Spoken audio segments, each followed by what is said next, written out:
Hi everyone. आज हम बात करने वाले हैं एक ऐसे मुद्दे पर जो हर नौजवान, हर परिवार और हमारे देश के फ्यूचर को डायरेक्टली इम्पैक्ट करता है। Unemployment in India. सरकारी डेटा कहता है कि अनएम्प्लॉयमेंट रेट 3 से 4% है, लेकिन ग्राउंड रियलिटी कुछ और ही दिखाती है। हर गली, हर कॉलेज और हर एग्ज़ाम सेंटर के बाहर आपको लाखों स्टूडेंट्स मिलेंगे जो सालों तक तैयारी करते हैं पर नौकरी का चांस नहीं मिलता है।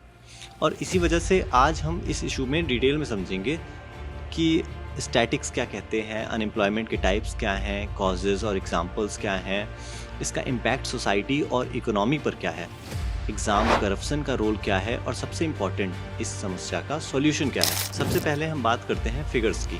मिनिस्ट्री ऑफ स्टैटिक्स के TLFS 2023 टू 2024 के मुताबिक अनएम्प्लॉयमेंट रेट इंडिया में 3.2% है, लेकिन इंडिपेंडेंट रिसर्च एजेंसी CMIE के हिसाब से जून 2024 में अनएम्प्लॉयमेंट रेट 9.2% तक चला गया है। इकोनॉमिस्ट का कहना है कि गवर्नमेंट का फिगर मिसलीडिंग है, क्योंकि एम्प्लॉयड होने के लिए बस 1 घंटे का काम भी काउंट कर लिया जाता है। एक और शॉकिंग बात यह है कि इंडिया में अनएम्प्लॉयड लोगों में 83% यूथ है और लगभग 40 मिलियन से ज़्यादा नौजवान बेरोजगार बैठे हैं। अर्बन एरियाज़ में अनएम्प्लॉयमेंट रूरल एरियाज से 2 गुना ज़्यादा है। जैसे 2022 से 2023 में अर्बन युवा 5.4% था, जबकि रूरल सिर्फ 2.4%। मतलब शहरों में ग्रेजुएट्स और पोस्ट ग्रेजुएट्स ज़्यादा स्ट्रगल कर रहे हैं। अनएम्प्लॉयमेंट के भी कई टाइप होते हैं। Fictional unemployment, structural unemployment, seasonal unemployment, cyclical unemployment.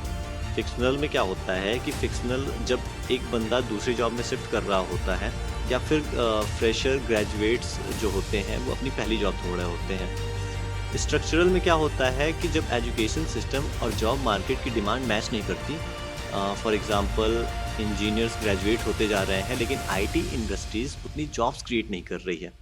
Seasonal की अगर हम बात करें तो एग्रीकल्चर वर्कर्स जो हार्वेस्टिंग सीजन में काम करते हैं बाकी समय बेरोजगार रहते हैं। और साइक्लिकल क्या होता है, जैसे अभी फॉर एग्जांपल आप ले लीजिए कि पैंडेमिक टाइम, तो उस समय क्या होता है कि नौकरियां काटी जा रही होती हैं, जो जॉब कर रहे होते हैं उन्हें भी हटाया जा रहा होता है। अब सवाल ये है बेरोजगारी होती क्यों है, कुछ मेन कॉजेज़ क्या है इसके। सबसे पहला है इकोनॉमिक स्लो डाउन। जब GDP ग्रोथ स्लो होती है तो कंपनीज हायरिंग रोक देती हैं। स्किल मिसमैच इसमें आता है। एजुकेशन सिस्टम आउटडेटेड है, स्टूडेंट्स थ्योरी पढ़ लेते हैं, इंडस्ट्रीज के लिए प्रैक्टिकल स्किल डेवलप नहीं हो पाती है। ओवर पॉपुलेशन जो मेरे हिसाब से सबसे की पॉइंट है। रोज़गार की डिमांड ज़्यादा है लेकिन जॉब उतनी बन नहीं रही है। ऑटोमेशन इसमें आता है। टेक्नोलॉजी और AI जॉब्स रिप्लेस कर रहे हैं। जैसे फैक्ट्रीज में पहले मैनुअल काम होता था, अब मशीन्स काम कर रही हैं। और एक पॉइंट आता है इंफ्रास्ट्रक्चर और इन्वेस्टमेंट की कमी। इंडिया में इंडस्ट्री सेटअप करना बहुत मुश्किल है। ब्यूरोक्रेसी और अप्रूवल की वजह से काफ़ी सारे इन्वेस्टर्स आगे आना पसंद नहीं करते हैं। अब हम बात करेंगे इफेक्ट और इम्पैक्ट। तो बेरोजगारी का इफेक्ट सिर्फ पॉकेट तक लिमिटेड नहीं। जब लाखों ग्रेजुएट्स को जॉब नहीं मिलती है तो कंज्यूमर स्पेंडिंग गिर जाती है, इकोनॉमी स्लो हो जाती है और सोशल लेवल पर इसका इम्पैक्ट और भी डेंजरस है। फ्रस्ट्रेशन, क्राइम रेट और डिप्रेशन बढ़ जाता है। लेमॉन्ड की एक रिपोर्ट के मुताबिक इंडिया में अंडर 25 ग्रेजुएट्स का 40% अनएम्प्लॉयड है और 1 बिलियन वर्कफोर्स में सिर्फ 100 मिलियन लोग ही फॉर्मल जॉब्स में हैं। सोचो, 90% से ज़्यादा लोग इनफॉर्मल या अंडरपेड जॉब्स में हैं। अब हम बात करते हैं ब्रेन ड्रेन की और ब्राइट माइंड्स की। ब्राइट माइंड से मेरा मतलब है जो बहुत ही वेल एजुकेटेड स्टूडेंट्स हैं जो इंडिया को छोड़ते जा रहे हैं। जैसे हमारे टॉप IIT, IIM और एम्स के ग्रेजुएट्स अक्सर इंडिया को छोड़कर फॉरेन चले जाते हैं, क्योंकि वहाँ उन्हें बेटर रिसर्च अपॉर्चुनिटीज़, सैलरीज और इंफ्रास्ट्रक्चर मिलता है। इसका डायरेक्ट इम्पैक्ट ये है कि हमारा देश अपना बेस्ट टैलेंट खोता है। वर्ल्ड बैंक की एक स्टडी कहती है कि अगर ब्रेन ड्रेन कंट्रोल किया जाए तो इंडिया की GDP ग्रोथ हर साल 1 से 1.5% तक बढ़ सकती है। अब हम बात करते हैं इंडिया के सबसे वीकेस्ट पॉइंट पे, इंडिया का करप्टेड एजुकेशन सिस्टम। बेरोजगारी का सबसे बड़ा रीज़न सिर्फ जॉब की कमी नहीं है, बल्कि एग्ज़ाम सिस्टम का भ्रष्टाचार भी है। SSC, रेलवे, टीचर रिक्रूटमेंट, सब जगह पर पेपर लीक हो जाते हैं, डमी कैंडिडेट्स बैठा लिए जाते हैं और पैसे लेकर सिलेक्शंस का स्कैंडल्स होते रहते हैं। अगर हम बात करें कुछ मेजर स्कैम्स के बारे में तो सबसे पहले मेरे माइंड में आता है व्यापम स्कैम। मध्य प्रदेश में fake candidates, leaked answer keys और लाखों इलीगल एडमिशंस। वेस्ट बंगाल में एसएससी स्कैम 2016 में 25,753 टीचर रिक्रूटमेंट कैंसिल कर दिए गए क्योंकि पैसे लेकर नौकरियां बांटी गई थी। रेलवे पेपर लीक 2025 में वेस्टर्न रेलवे के 8 ऑफिसर्स को जेल और 5 लाख फाइन हुआ क्योंकि उन्होंने पेपर लीक किया था। ये स्कैम सिर्फ एक ही चीज़ दिखाते हैं, मेरिट और ऑनेस्टी का सिस्टम ही कोलैप्स होता जा रहा है। जिस यूथ ने दिन रात स्टडी की उसे एक करप्ट सिस्टम फेल कर देता है। अब बात करते हैं सरकार की गलतियों और उनके सॉल्यूशंस की। गलती ये है कि गवर्नमेंट अनएम्प्लॉयमेंट फिगर को डाउनप्ले करती है, इनफॉर्मल या अनपेड जॉब्स को भी एम्प्लॉयमेंट में काउंट कर लेती है। दूसरी गलती ये है कि फोकस एग्रीकल्चर या इनफॉर्मल सेक्टर पे ज़्यादा है, जबकि मैन्युफैक्चरिंग और सर्विस में फॉर्मल जॉब्स कम क्रिएट हो रहे हैं।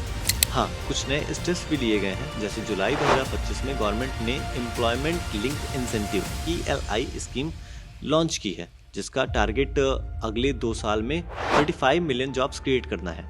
एम्प्लॉयर्स को सब्सिडी मिलेगी और नए वर्कर्स को भी इंसेंटिव दिए जाएंगे। ये एक पॉजिटिव स्टेप है और इसका ग्राउंड इम्पैक्ट देखना अभी बाकी है। तब सवाल यह है कि किया क्या जा सकता है। तो सबसे पहले एग्जाम सिस्टम को ट्रांसपेरेंट और डिजिटल बनाया जाए, जैसे रेलवे ने RRB के through computer based exam start किए हैं। दूसरा, फॉर्मल सेक्टर जॉब्स एक्सपेंड होना चाहिए। मैन्युफैक्चरिंग और IT इंडस्ट्रीज में सरकार को इंसेंटिव देना चाहिए। तीसरा, स्किल डेवलपमेंट और वोकेशनल ट्रेनिंग को प्रमोट करना जरूरी है ताकि यूथ मार्केट रेडी हो। चौथा, डेटा ट्रांसपेरेंसी इंप्रूव होगी। MOSPI अब मंथली अनएम्प्लॉयमेंट स्टैट्स पब्लिश करेगी, ये एक अच्छा स्टेप है। और सबसे इम्पॉर्टेंट, ब्रेन ड्रेन रोकने के लिए रिसर्च और इनोवेशन में इन्वेस्टमेंट करना होगा।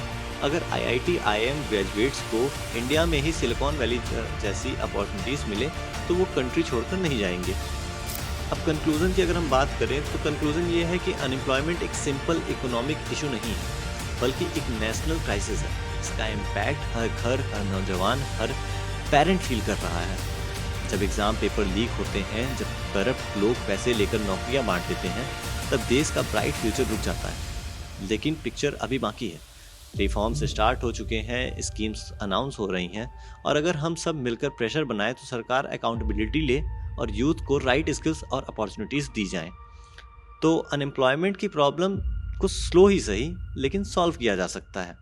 आखिर में मैं बस इतना ही कहना चाहूँगा, इंडिया के पास दुनिया का सबसे बड़ा यूथ पॉपुलेशन है, और अगर हम इसको राइट डायरेक्शन में लेके जाएं तो दुनिया की सबसे बड़ी इकोनॉमी सुपर पावर बनने से हमें कोई नहीं रोक सकता है। और अंत में एक सवाल है आपसे कि क्या नेपाल में जो हो रहा है वो आपके अकॉर्डिंग सही है या गलत है। मिलते हैं नेक्स्ट वीडियो में। मैं हूँ Shubham from warm light talks.